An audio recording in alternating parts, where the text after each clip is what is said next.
Alright, and welcome to the first episode of Morning Perfect Base.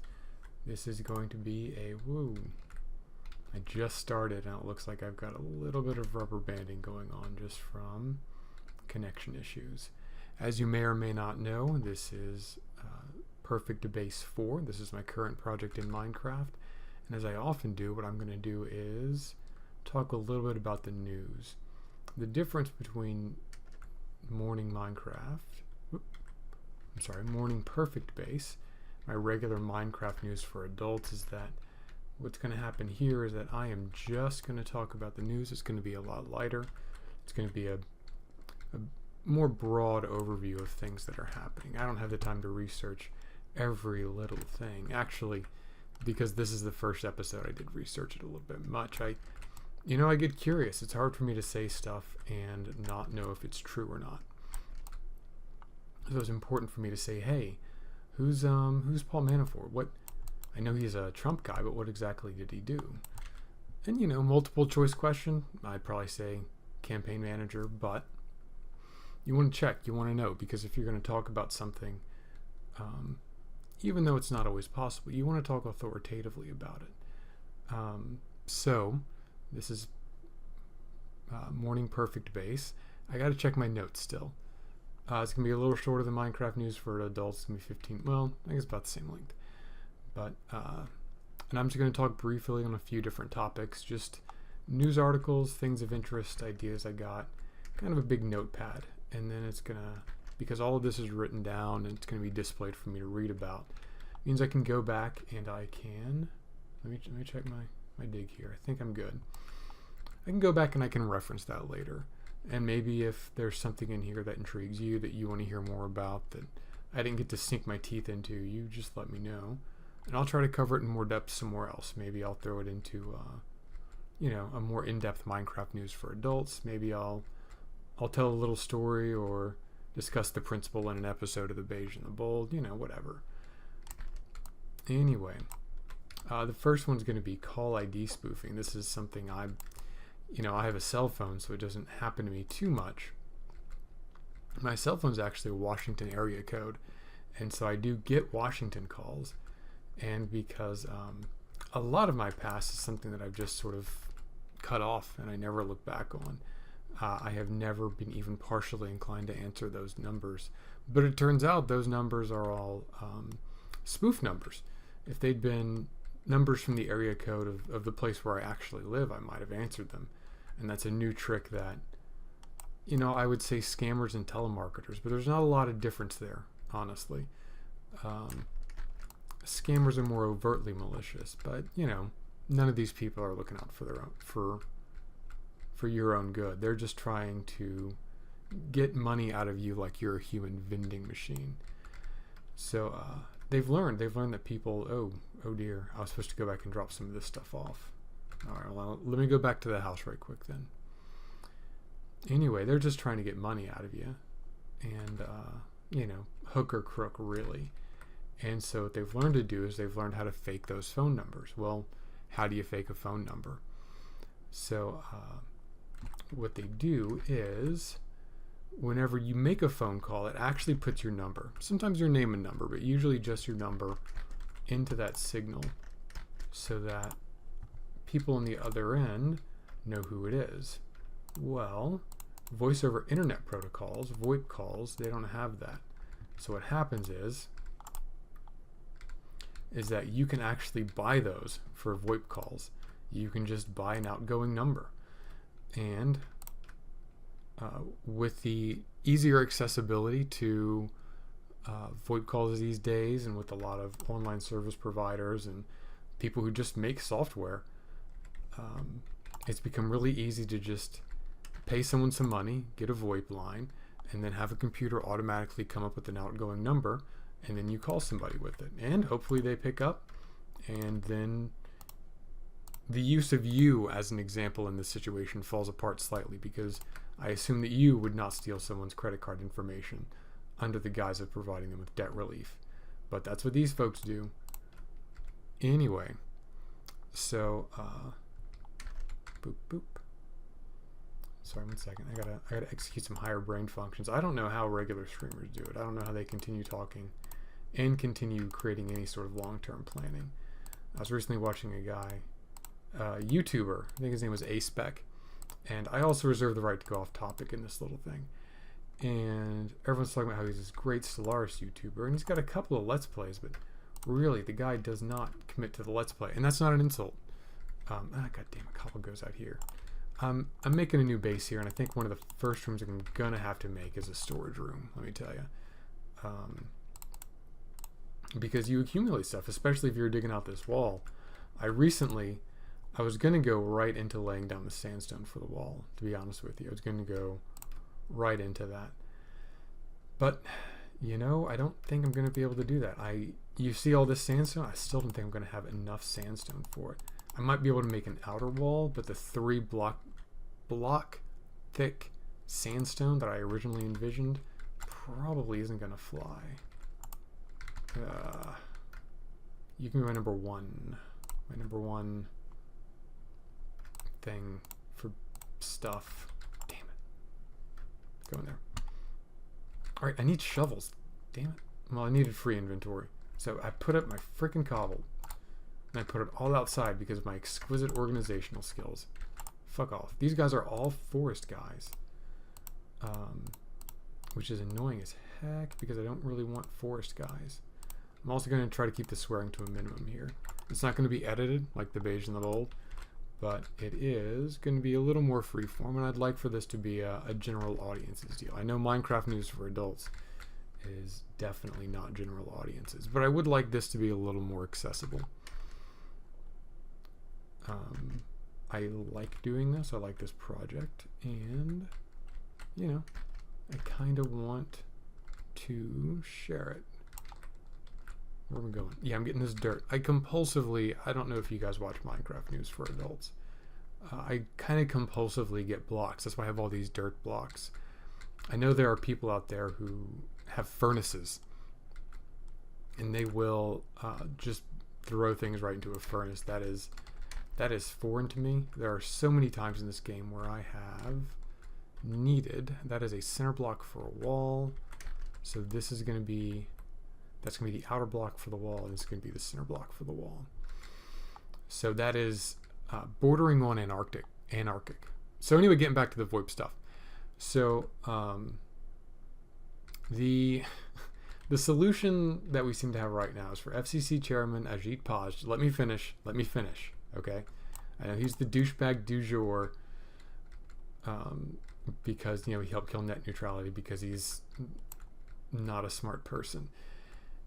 Anyway, the deal is that his solution is that we can make a system of registries where there's basically a better handshake protocol for phone calls. So whenever a phone call comes in and says, hey, look, I'm totally a number with a local area code, local first 3, trust me, your phone can go, yeah, I don't trust you, prove it. And that phone will go, I can't prove it. And then that person will not get to ring your phone. Because that just is, phones are designed 100% to take every single call. And they've relaxed those rules to let phone service providers discriminate a little bit, which is dangerous. You know, oh.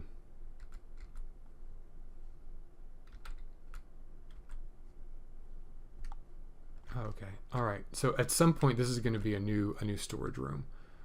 I think. Maybe. This might be an exit to the outside. I don't know what this is. I don't know why I dug this. I'm kind of baffled by my behavior here. All right. Maybe I'm already at the bedrock here. It's getting kind of dark. Anyway, so there's no timing on that handshake protocol, and that letting phone providers kind of block phone calls is not a situation I think any of us should be comfortable with, because again, we shouldn't really trust them, and it just seems like every power they can abuse, they will abuse. Why did I dig down to the bedrock on that? So instead of digging up that coal or doing anything else, I'm going to go back into the lower entrance here and try to get some sleep for the night. So, a firmer solution is probably pending internet service providers testing to see how much they can charge for VoIP services. Really it is weird though. A person from China can call. They pay on their end, but as near as I can tell, to call the United States, you don't need to pay anything for that. You're automatically presumed to be a good actor, and you can access any of those phones with a phone number. It's weird. And vice versa, we can access phones in other countries. It's very interesting. It's definitely a legacy from an older time. Not necessarily where people were more trusting, but where there weren't a lot of verification systems. So everybody just said, "Yeah, fuck it." You can't have verification systems. All right, we're gonna start a bad word count so I can keep track and track my progress of just not dropping F-bombs for reasons. Anyway, but if ISPs can get money from those VoIP services, if they can get a cut of that incoming call, then they're probably going to do more against it. Otherwise, it's just the use of their bandwidth for something they don't want. I would imagine that ISPs don't want people using up their bandwidth without getting anything in return. I guess ISPs would have a profit motive to focus on local traffic, right, into and out of your neighborhood. But if there's a message coming in from China through our infrastructure and our servers, I'm not sure what the motive for all of the hands in the middle there would be to let that traffic through. I mean, general free open internet stuff. I'm not advocating anything here. I'm just taking what I hope is an unbiased view with the basic principles underlying how these systems operate, and asking, hey, why is that? How could that be different? A lot of people, take what they see for granted, and they take it as the way things are going to be forever. And those people get angry. In a couple days, I think I'm going to do an article on how much of the United States workforce is going to be replaced by automation versus the number of Americans who think their work is automation proof. It's an article about Amazon. And, actually, I do have another Amazon article today. I don't mean to go on about Amazon or anything, but, it seems to come up a lot. All right, where am I going with this? So, set this thing for 90 seconds per slide. And I think I've managed to fill time pretty well for this being my first time out. And I believe there are approximately 10 slides. So are we good? Are we at ground level? We are not at ground level yet. So that is 900 seconds, which is that 15 minutes? I feel like I'd want to make these shorter than Minecraft news for adults. I think I'm going to stick with 15 minutes for right now, just because, why not? But we'll see how that works out in the future. My goal for this is to have something where people just sort of sit down and maybe listen to this over coffee in the mornings. This should go up at 6 o'clock on Monday morning. Just kind of a way to go over the news from the weekend. Some of this news is going to be old. I do this specifically because I read the news and I want to really bite into it. But there's no compelling reason. There's no push forward. I study some JavaScript, some Android development in my spare time. I read a couple things. I write a couple things. I would very much like to sink my teeth into different topics. Law, technology. This clearly is in the remit of technology. I don't think I have too much law stuff this week. We'll find out if this slide ever changes, which, no bets on that slide ever changing. It seems to be really dedicated to just not changing. So anyway, let me get a new axe up here. I'm trying to get this thing down to the floor. I have lag. So I really want this to be the down outside. You can see from these earlier cuts, I initially intended to cut down everything and then fill it up with sandstone, and that would be the wall. But I think that's a really optimistic plan right now. I think what I'm going to do is I'm going to cut the wall out of negative space, right? Just cut around the existing bricks, which is probably going to require me circumscribing the outer wall, finding the floor level for the second floor. Whoops. Sometimes when I talk too much and whenever I'm digging. And circumscribing the outer wall, and then going ahead and getting that floor level. It's a little dark. I don't want too many monsters spawning here during the day. Okay, we're having a little bit of rubber banding. That happens. This is an official Minecraft realm. There's no mods. There's nothing crazy. It's just me playing Minecraft. I'm a real meat and potatoes kind of guy. I like DLC. I like some well curated experiences. I'll play with mods a little bit. I play Stellaris a lot, and one of the things I do with Stellaris is I've made some very simple mods, and I stopped making mods in preparation for focusing more on app development, because that's the same skill sets, the same brain space, and so I don't think that it's productive for me to do both. Fudge, really? Shoot. 1 second. Okay, there was an old divot along here where I'd miscalculated, but you see this wood is the wall. There's gonna be a wall here, and this is the walkway. So this is the space I need to clear. Not that space I was just clearing because I'm an idiot. So anyway, I'm going to go ahead and accept that this slideshow is no longer going to slide. And I'm not really going to have a sense of time for this, which I think is fantastic. And we're just going to talk through when I hit the 15-minute mark, which I don't know what that is. This video will simply abruptly end. So that's how this is going to go down. I'm going to ad-lib everything I've got, so there might be more factual errors than I would like. However, I guess part of researching things is optimistically that you learn things. My other article is about Paul Manafort. I know I talked about that a little earlier, but the deal is that he was the go-to guy in Ukraine for a while. For American interest, he played tennis with Yanukovych. Yanukovych was the guy who ran Russia, who ran the Ukraine. He was kind of a Russian puppet until 2014, whenever eventually the Ukrainian government came to a fork in the road regarding whether they were going to work with Russia or the European Union. And the Ukrainian people chose him. The Ukrainian people, there you go, the chess is working now. The Ukrainian people chose to work with Europe, and Yanukovych chose to work with Russia. And there was unrest, and it eventually led to a change in the government, which in turn led to little green men from Russia taking over Crimea, and Russian troops taking their vacation days to the front lines of the Ukrainian rebels. So anyway, in the midst of all that, like the American guy, kind of the character who'd be in the American movie if he was a good guy, was Paul Manafort.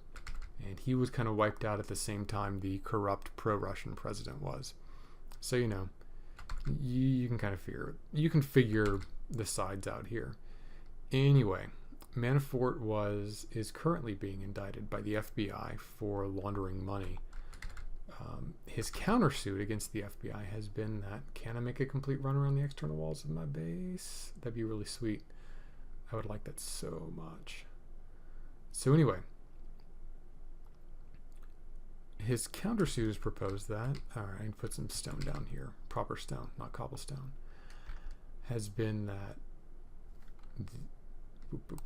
Mueller, the FBI guy, the special counsel appointed by the FBI to look into the president's connections with Russia regarding his election, overstepped his authority whenever he arrested him for money laundering and a couple other pretty serious crimes. It's a really weak argument. It's not a very good one. There's a second argument in there, but that's the gist of it, is that the special counsel exceeded their authority, and then he couldn't even be given that authority, I believe, by his superior, who as of speaking is currently in the crosshairs of the administration for firing for not obstruction of justice issues, I suppose, allegedly. Anyway, so his suit looks like it's going to get thrown out because it's just frivolous on the face of it. Prima facie is what they call it.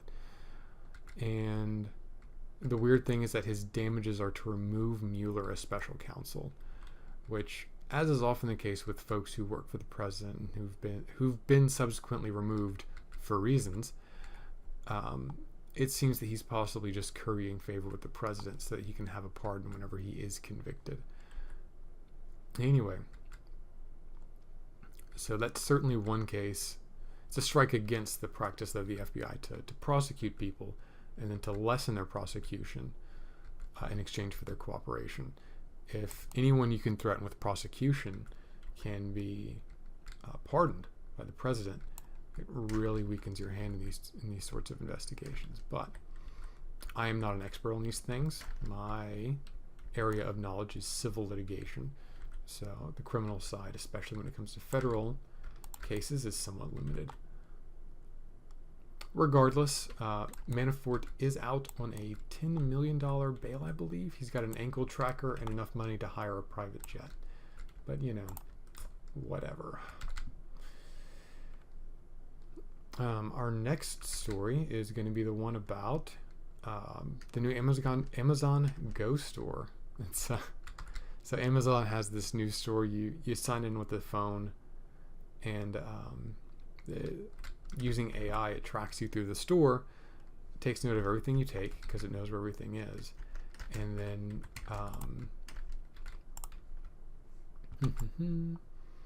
whenever you leave with the store, it automatically charges your credit card. So, simple in concept, complicated in execution. There are no employees in it, although I'm sure someone's, cleaning the floor and stocking the shelves. So I'm sure there's a couple of people. But still, mostly you walk in, you get your stuff, and then you do not talk to anyone on your way out, which sounds pretty nice. Like, I can definitely see the upside to that. But fudge. Anyway, all right, where we going? I think. But assuming that I do have some time left, I'm going to continue talking about this Amazon Go thing. So, where can I put this? Right, so the deal with Amazon Go is that, there we go, put all the dirt in here, is that you've already had people stealing from it because they think that there's this, it's something new. What's the first thing that someone who's not in this industry, can think of that could go wrong with this idea? There aren't any people there, you can steal from it. Which is a reactionary anti-technology thing, and it's really just the most base form of considering a new technology. Oh look, this is new. What are its benefits? How can I leverage it to my advantage? No. This is what's wrong with it, and why is it stupid because it's new. There are legitimate criticisms that can be leveraged at this store, and before this thing is over, I'm going to leverage them. But honestly, the thought that the first idea that some asshole off the street thinks of, is going to be some silver bullet counterpoint to this thing. And I know it's just noise that someone's making with their face to fill space until we all die. But at the same time, it's really lazy noise they're making with their face to fill time until we all die. Sorry, that moment of silence was quiet reflection. Look, the thing is that I think you can have someone's face make noises at you with meaningful, I would hope soothing, informational, informative things until you die. At intervals until you die, not constantly. And I think that would be preferable to knee-jerk, willfully ignorant, thoughtless things that you could be hearing from someone's face. And I think that's preferable. Regardless, I also want to mention that it is perfectly easy to steal from a store full of people who don't give a shit. Look, if you are working a job and you are earning a wage and you do not have a path to promotion, if that job is not paying you enough for you to spend, I believe the U.S. government recommends spending 40% of your pay or less on your habitation. If you can't spend 40% or less, if you can't put aside enough money for retirement in the job that you are at right now, if you don't have a next higher role within that company that they want you to have and that's available for you, then you don't have a career, you don't have a job, and nothing is worth you engaging a shoplifter or a thief. Like, it's just not worth it, unless that's your job, unless you're literally security, in which case, you're probably still not getting paid that, and you still need to do that, and it's a crap job, and they should pay people better. But of course, with stores like Amazon Go, pretty soon there's going to be very few people indeed that need to be paid. But again, like I said earlier, I'm going to get to that eventually. It's a coming. Right. Oh, another one was, I forget the exact name of it. I believe it's the Ariane rocket that the European Space Agency. Don't call me on these proper nouns, guys. My PowerPoint isn't PowerPointing anymore. So they launched a rocket and it went off course. They lost telemetry on it, and you know what? It still delivered its payload. The satellites it was going to deliver, they're going to be a couple months off spec, but they still made it into orbit. It wasn't catastrophic. It wasn't terrible. Something just went wrong. And I want to talk about that, not because space is cool, and it's easy to forget how big of a deal it was for us to get into space versus, I think about the entire external done, and now I'm going to do the internal. Because not all of that internal wall is going to be cleared, but I think enough of it will be to justify this. I should have gotten stone while I was in there. I'm going to keep this thing going for about 1 more minute. So anyway, this rocket launch is something that I don't think we should take for granted. It's easy for us to take things for granted when, dozens of rocket launches annually, haven't researched that, go off without a hitch. They go fine. And these are massive, amazing things. And I think that whenever we don't take advantage of the opportunity to acknowledge when things go right, it becomes very easy for us to get entitled about things going well and to catastrophize when things go poorly, to say, oh, I heard bad news today, and then so much bad news, it seems like everything is going to hell. But there isn't really a story for whenever things go right. And one of the things I would like to do for this, and to a lesser extent for Minecraft News for Adults, is to just say, hey, here's some things which went right today. It's not, no one fucked up. Sometimes things don't always go to plan, but generally it worked out. Because I don't think we should take these things for granted. We should definitely, I don't want to say count our blessings, because that's a very much a status quo affirming thing. But I think it is important to realize, as I begin monologuing towards the end of my doing things here, that things do go right. And if you just take those for granted, you only pay attention to the bad things, and you can easily become afraid or angry. And I think it's good to realize that the world, for all of its flaws, sometimes works. Sometimes it is dysfunctional, but generally it does function, and good things happen and things work the way they should. Anyway, that's been the first episode of Perfect Base Mornings. I will one day become more comfortable with the title. So until I get a good sign off,